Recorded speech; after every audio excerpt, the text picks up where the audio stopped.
সবসময় না মাছ মাংস খেতে না আর ভালো লাগে, মনে হয় যে মাঝে মাঝে একটু অন্য ধরনের রান্নাটাও করে নিই। তো আমি এখানে 1 কাপ মতো মুগ ডাল আগে থেকে একটু জলে ভিজিয়ে রেখে দিয়েছিলাম। তারপরে মুগ ডাল এটা দিয়েছি আর 3টে কাঁচা লঙ্কা দিয়ে ভালো করে এটাকে পেস্ট করে নিয়েছি।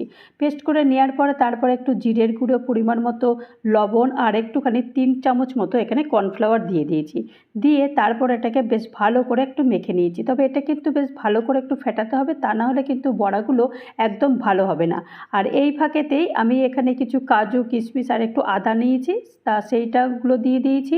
আর এখানে 3টে কাঁচা লঙ্কা দিয়েছি, একটু গোলমরিচ দিয়েছি আর একটু পোস্ত দিয়েছি।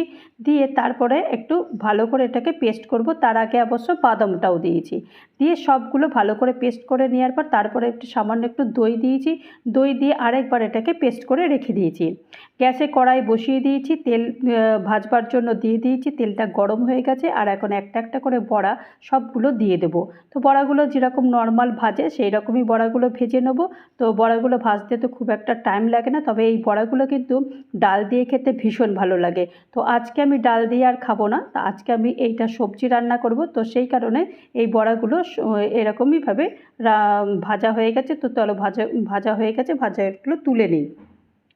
ওই তেলেতেই আমি জিরে, শুকনো লঙ্কা আর তেজপাতা আর একটু গোটা গরম মশলা ফোড়ন দিয়ে তারপরে যে মশলাটা পেস্ট করে রেখেছিলাম সেই মশলাটা পুরোটাই দিয়ে দেবো।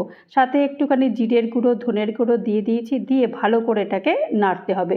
যতক্ষণ না মোটামুটি তেলটা বের হয় ততক্ষণ পর্যন্ত নাড়তে হবে।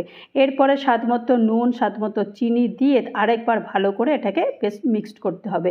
নাড়াচাড়া করার পর তারপর পরিমাণ মতো জল দিয়ে আর বড়াগুলো দিয়ে ভালো করে নেড়েচেড়ে দিতে হবে। আর একটু স্বাদের জন্য 3টে কাঁচা লঙ্কা দিয়ে দিয়েছি। দিয়ে ঢাকনা বন্ধ করে দিয়েছি এই 5 থেকে 6 মিনিটের জন্য, একদম বেশি নয়। 6 মিনিট পর খুলে গরম মশলার গুঁড়ো আর একটু ঘি দিয়ে তৈরি করে নিয়েছি মুগ ডালের এই বড়ার রেসিপি। আশা করি তোমাদের ভালো লেগেছে। ভালো লাগলে অবশ্যই একটা লাইক করো।